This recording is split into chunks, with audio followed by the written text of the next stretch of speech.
네, 저는 오늘 본 말씀 통해서 우리 율법과 약속, 우리 말씀 통해서 계속해서 우리 갈라디아서 말씀 우리 함께 나누기를 원합니다.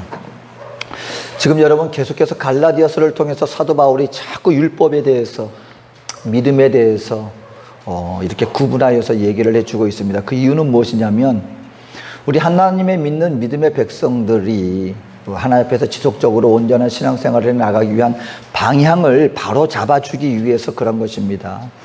예수에 대한 복음을 믿었는데 믿음으로 말미암아 예수 그리스도에게 나가는 그런 지속적인 신앙생활을 이뤄나가야 되는데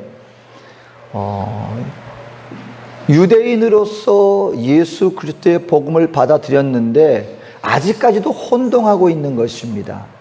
우리 하나님 앞에서 지속적인 구원을 이루어 나가는 그 방법을 자꾸 율법을 지키는 걸로 나가야 된다. 율법을 지키는 걸로 나가야 된다.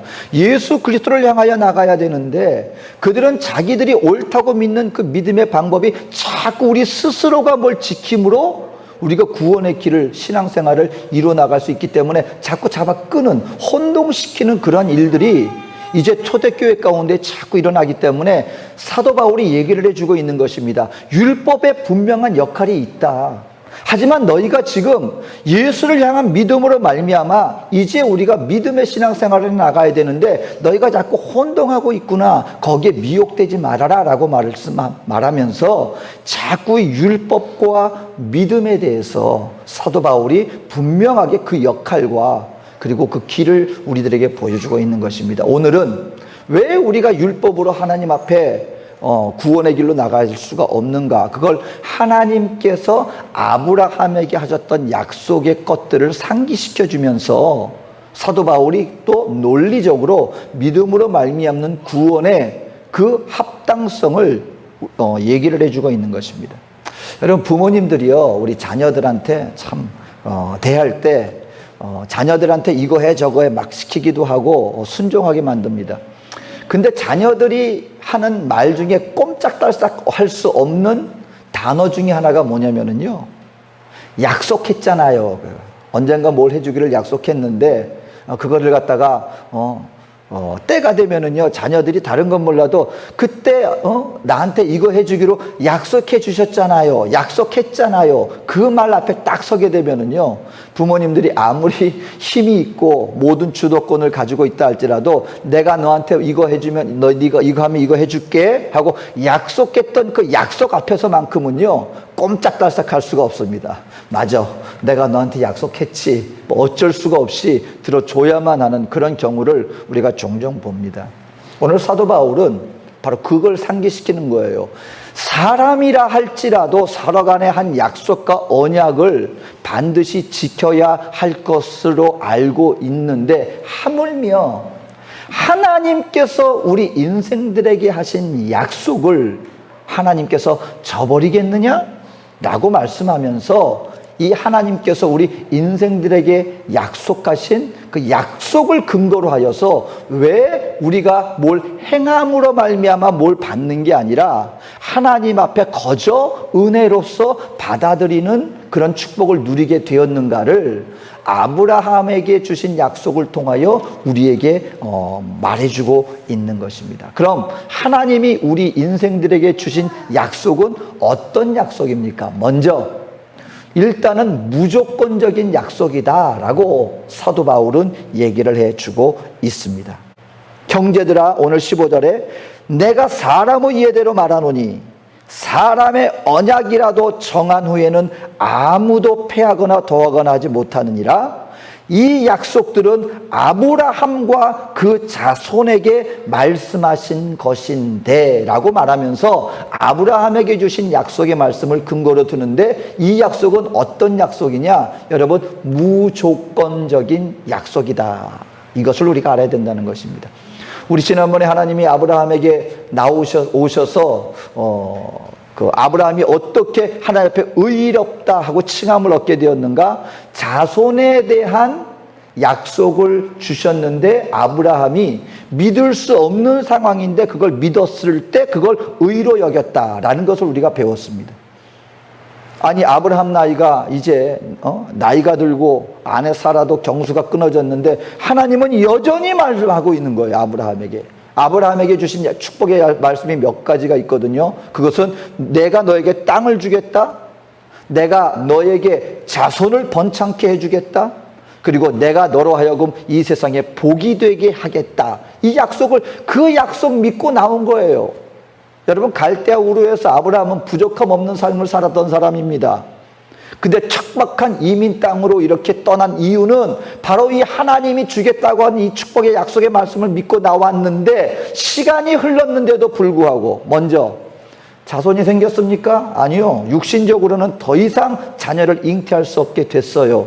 근데도 불구하고 하나님은 저 하늘의 별을 바라보아라, 네 자손이 저 셀 수 없는 별과 같이 많아질 것이다 할 때 불가능한데도 불구하고 아멘 하고 믿었을 때 의로 여겼습니다. 그런데 땅이 생겼습니까, 여러분?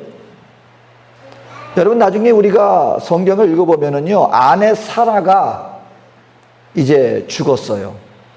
근데 그 자기 아내 사라 묻을 무덤 땅조차 하나 없어가지고 그 주민들한테 그 땅을 그제서야 땅 조그만 얼마 안 되는 땅을 자기 아내 장지가 있어야 되니까, 그러니까는 무슨 말이냐면 아브라함 평생 동안 자기 아내 묻을 땅 한 조각조차 얻지 못한 그런 상황이었습니다. 그러니까는 아브라함이 내가 무엇을 통하여 알리까, 그런 마음을 가지고 있는데 하나님이 갑자기 명하십니다. 야, 너 희생제물 준비해라. 여러분, 재물을 가지고 뭐 수송아지 살고 뭐 해가지고 그 재물들을 갖다가 반으로 쪼개서 이제 우리 희생제물을 준비해라, 그 일을 시킵니다. 그건 뭐냐면은요, 그때 당시에 아주 중요한 언약, 예를 들어서 그냥 약속이 아니라 나라와 나라 간의 어떤 조약이나 무슨 동맹을 맺는다든가, 아니면 사람과 사람 간에도 그냥 약속이 아니라 굉장히 중요한 약속을 할 때 그때 계약서를 쓰는 방법이 무엇이었는가? 희생 제물을 놓고 그걸 반으로 쪼개는 거예요. 그럼 여러분, 반으로 쪼개면 그 짐승들이 어떻게 됩니까? 죽는 거죠. 완전히 반을 갈라서 양쪽에 놓습니다. 그리고 그 계약하는 그 당사자 대표자들 둘이서 그 제물 사이를 쪼개 놓아서 죽음을 받아서 반으로 쪼개진 제물 사이를 둘 다 걸어가는 거예요. 그 무엇을 의미하느냐? 우리 둘이 약속을 했죠? 둘 중에 한 사람이라도 이 약속을 어기는 사람은 이 죽임을 당해서 반으로 쪼개진 이 짐승처럼 죽게 될 것입니다. 그건 뭘 의미하느냐? 우리가 한 약속은 반드시 우리 목숨을 걸고서라도 반드시 지킬 것입니다 라고 하는 그런 확증적인 계약행위였습니다. 근데 하나님이 아브라함한테, 그래, 네가 내 말을 갖다 그렇게 아직까지 정 못 믿겠어? 그럼 내가 너한테 확증시켜 줄게. 자, 우리 계약을 맺자. 희생제물 준비해. 아브라함이 기뻐서 희생제물 준비해서 그리고 그것을 양쪽에 놓았습니다. 그런데 시간이 지나도 하나님이 안 나타나요. 근데 성경에 보니까요, 하나님이 아브라함을 깊이 잠들게 만들었다 그랬어요.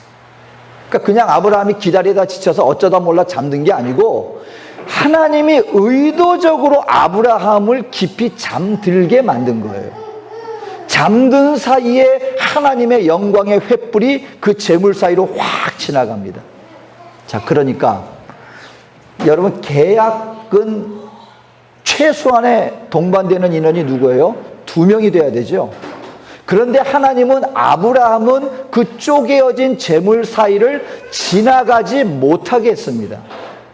그리고 오직 하나님만이 그 재물 사이를 지나갔습니다. 이것은 뭘 의미하느냐?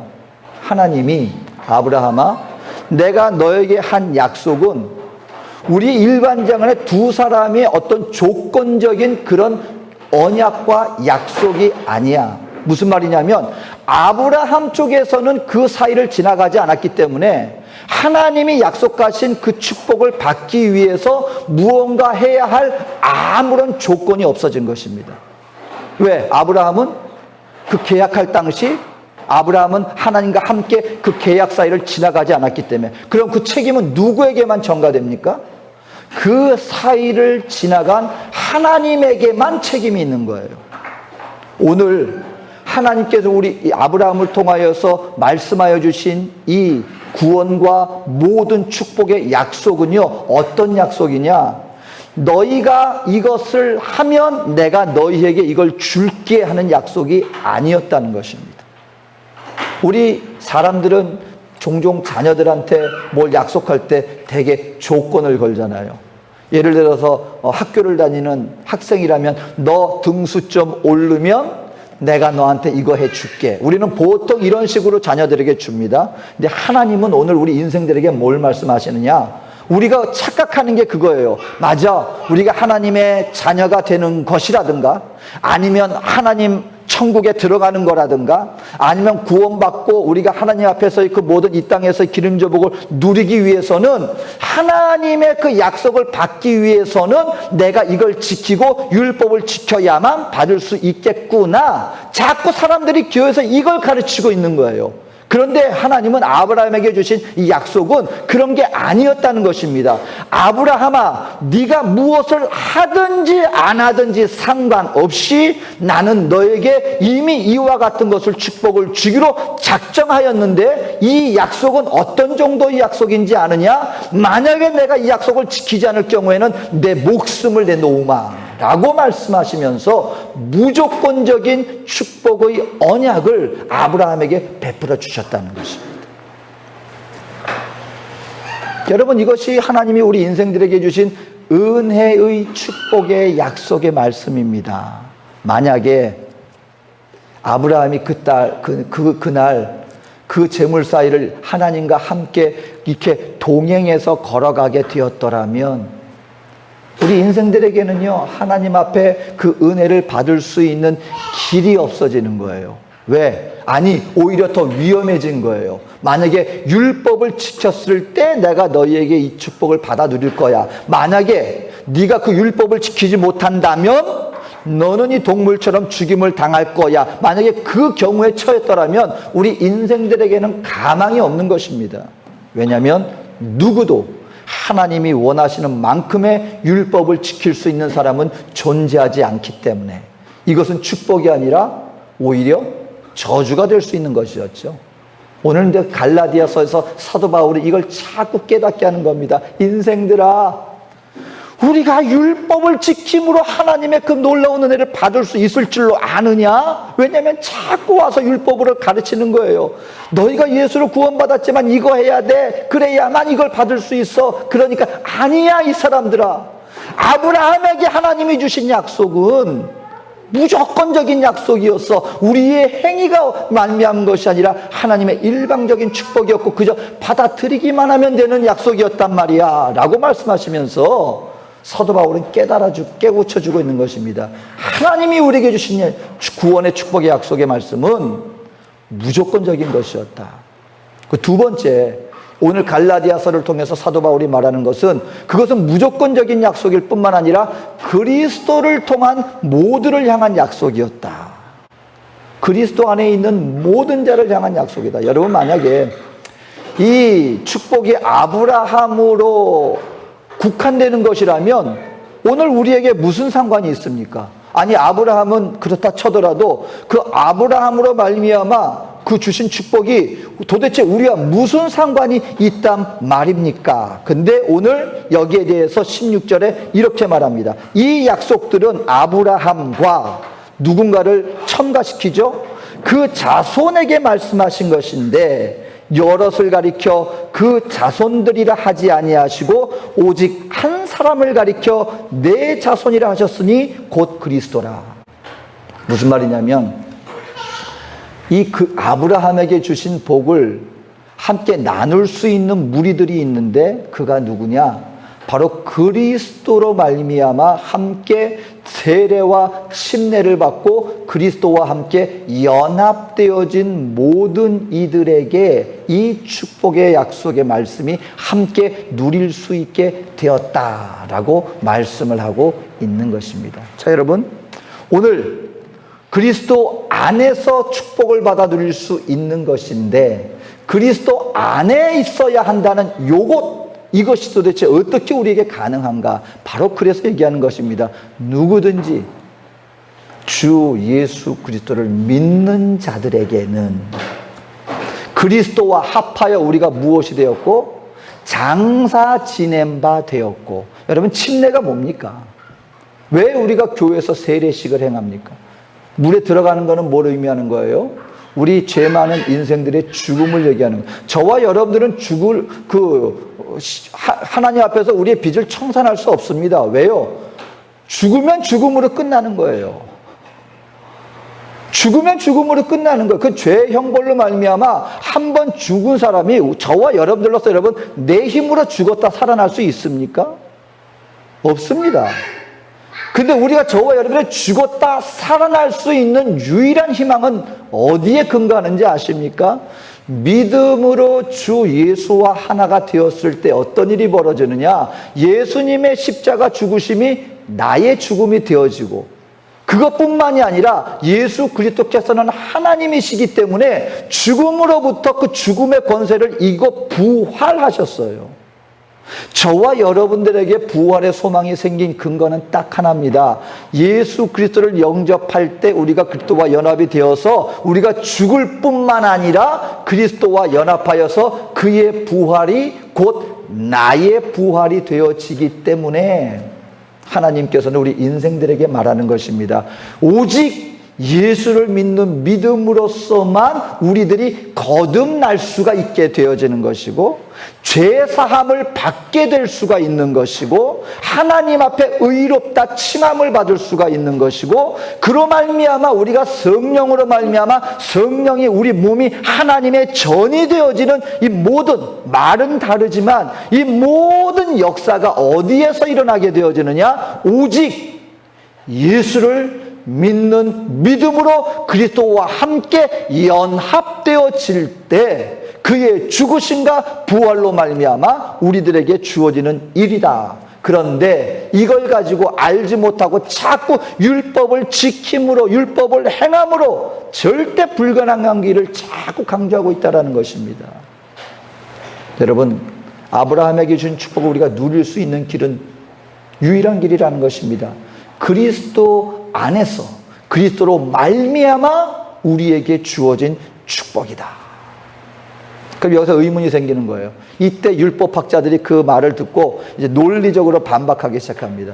그러면 하나님이 도대체 왜 우리에게 율법을 주셨습니까?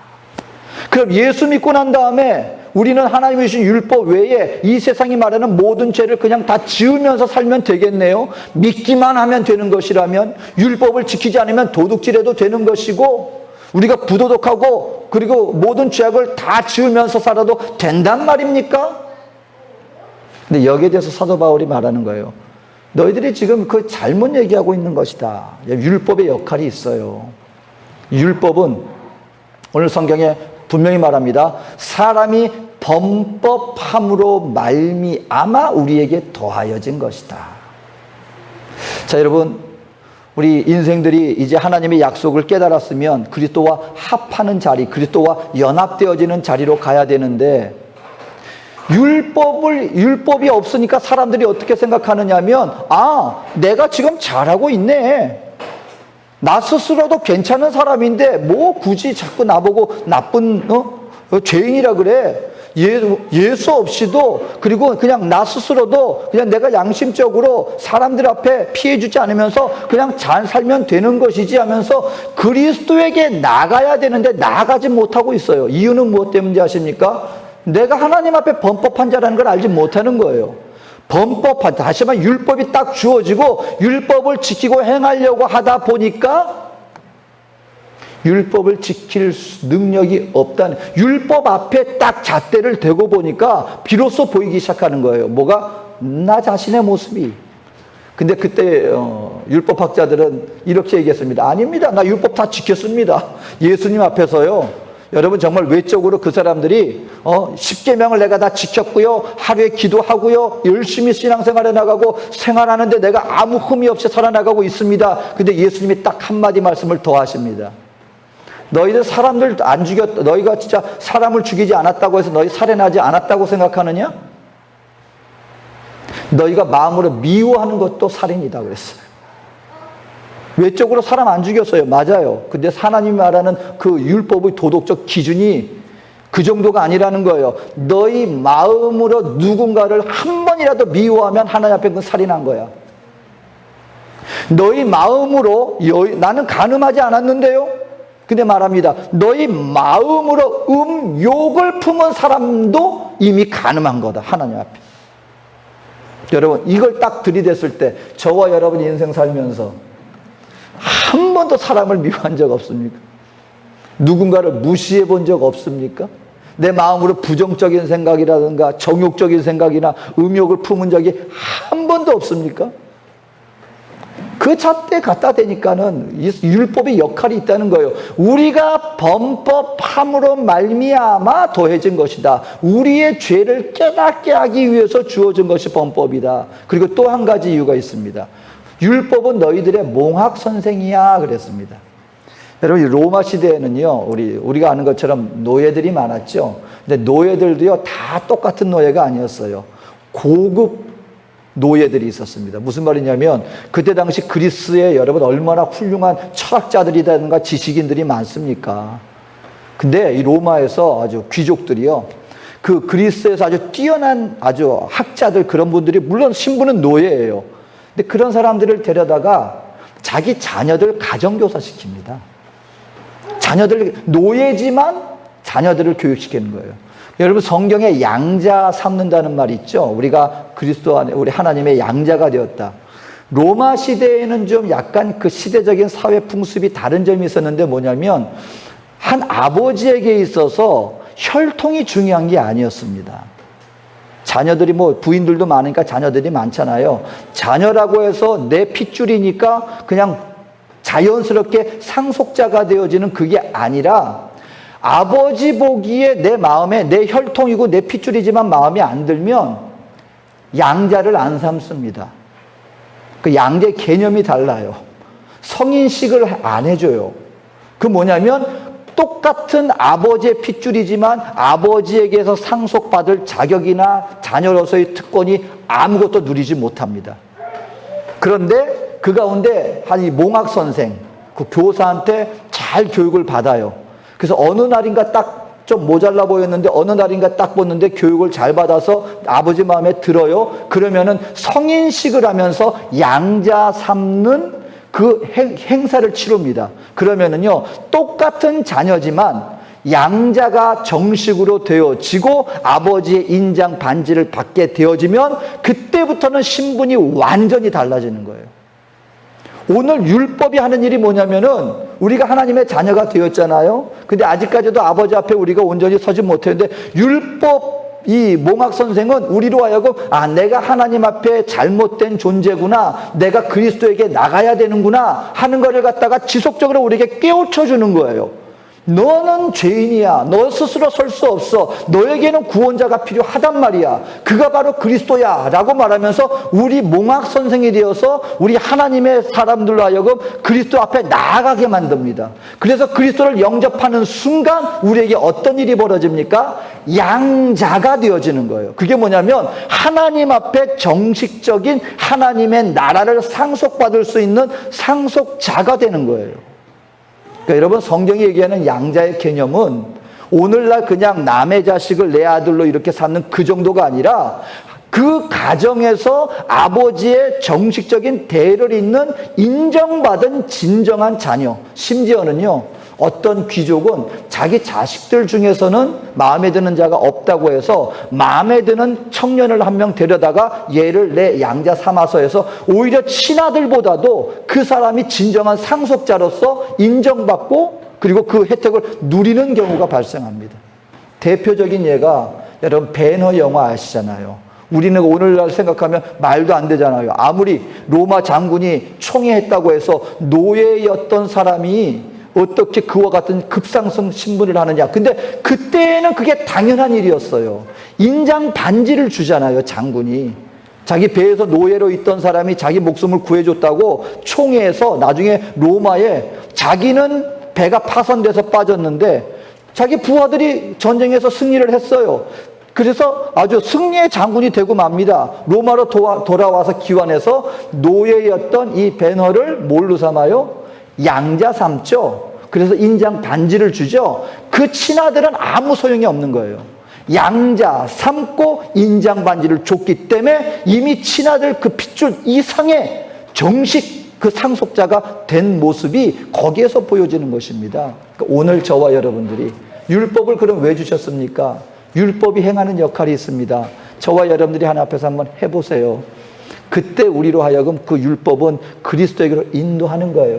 나는 안 되는구나. 내가 죄인이구나. 내게 필요한 것은 오직 은혜밖에 없는데 나를 위해 죽으시고 부활하신 예수 그리스도 그분을 믿는 믿음으로서만 내가 정말 은혜로 구원을 입게 되었구나. 이 역할을 감당하게 하기 위해서 그리고 430년 뒤에 율법을 하나님이 주신 거야. 그러니까 율법이 필요 없는 게 아니야. 그 역할이 있는 거야. 라고 설명해주고 있는 것입니다. 여러분, 오늘 그러니까 이 추수감사의 날 저와 여러분들이 신앙생활에 나가면서 여러분 이걸 하나를 바라보시면 돼요. 내가 신앙생활에 나갈 때 나의 시선이 누구를 향해 나아가고 있습니까? 여러분 예수 그리스도를 향하여 나아가고 있다면 바른 방향으로 나아가고 있는 거예요. 주를 믿는 믿음 안에서는요, 여러분 날마다 우리 은혜 안에서 성숙해지고 성장해져가는 그런 은혜가 있는 것입니다. 그럴 때 성경이 우리에게 주는 세 가지 약속이 있습니다. 그 뭐냐면 저와 여러분들이 하나님의 아들이 되는 거예요. 여러분 양자가 되는 게 눈치 보는 그 개념으로 이해하지 않게 되시기를 주의 이름으로 축원합니다.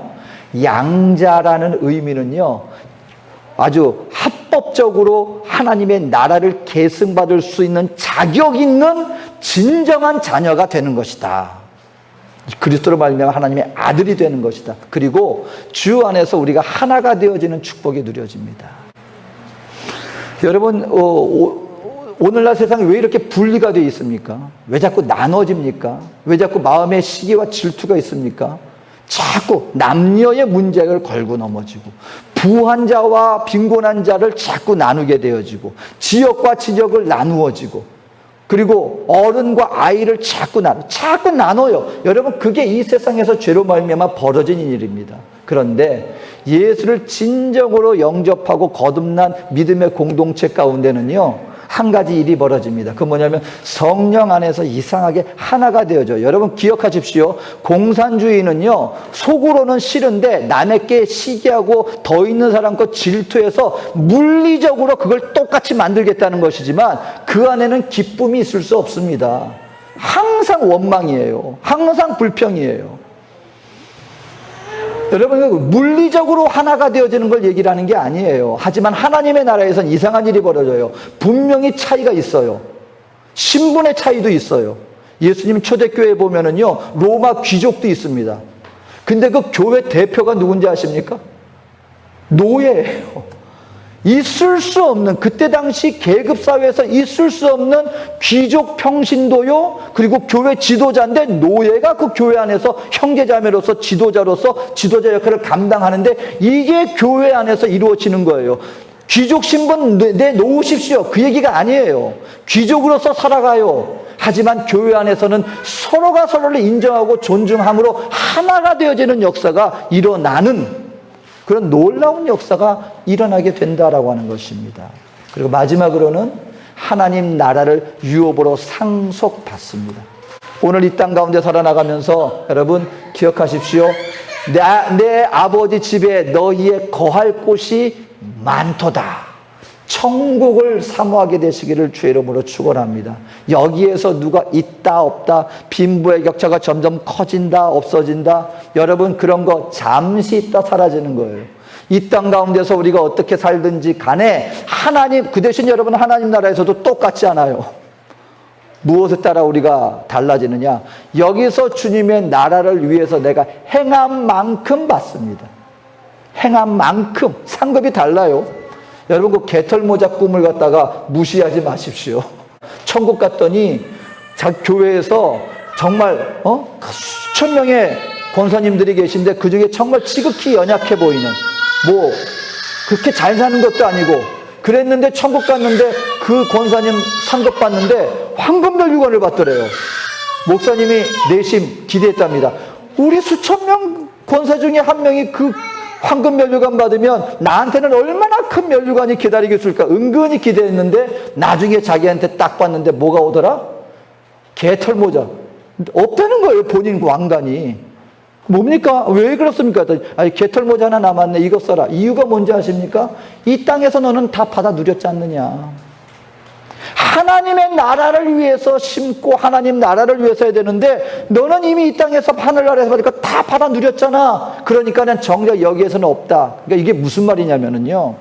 오늘 여기에 있는 걸로 우리 스스로가 나 스스로가 내가 이 정도면 괜찮겠지. 나를 위해서 행한 모든 것. 여러분 이것이 아니라 그리스도 안에서 하나님의 나라를 위해서 믿음으로 행한 것. 이것이 하나님 나라에서 쌓여진다는 것입니다. 그 너희 재물을 이 땅에 쌓지 말고 어디에 쌓아라? 하나님의 나라를 위해서 쌓아라. 여러분 또 이런 말씀하면은 또 믿지 않는 분들은 그래요. 봐라 교회에서 자꾸 뭐 내라 그러지. 그 얘기 아니에요. 내가 가지고 있는 거 전부 다 몽땅 팔아가지고 뭐 다 팔아라. 그게 아니라 하나님이 나에게 주신 믿음의 분량을 따라 정말 주님 나라 위해서 하나님께서 나에게 원하시는 일들이 있습니다. 그때 믿음으로 하라는 거예요. 억지로 하거나 사람 앞에 뭐 그렇게 하는 게 아니라 하나님 앞에 나의 믿음의 분량을 따라 내가 마음에 닿는 대로 감사함으로 주님 나라 위해서 행하라. 그러면 그것이 무엇이 됩니까? 하나님 앞에서 상급이 되어집니다. 상급이.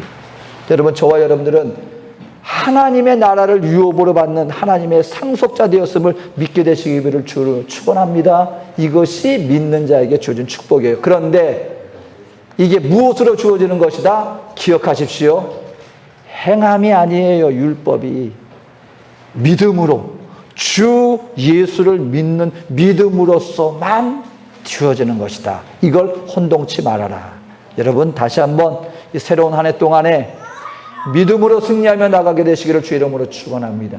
예수 그리스도와 더불어 주 안에서 예수 그리스도께 뿌리를 내리는 그런 신앙의 삶을 통하여 이 놀라운 축복의 은혜를 받아 누리게 되어지는 우리 저와 여러분 되어지시기를 주님의 이름으로 축원합니다.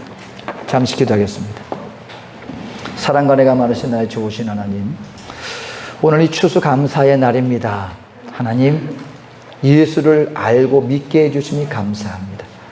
주 안에서 더욱더 아버지 하나님 우리의 생활 속에서 내 안에 계신 주 예수 그리스도가 목자 되어 주님의 인도함을 받아 우리의 삶이 날마다 주 안에서 성숙되어지고 그런 말미암아 우리 안에 우리 모두가 내 안에 예수 그리스도의 형상이 새겨지는 그 은혜로운 삶을 우리 받아 누리며 나아가는 우리 거룩한 주의 백성 되게 하여 주시옵소서. 함께 하심을 믿고 감사드리며 예수님의 이름으로 기도합니다.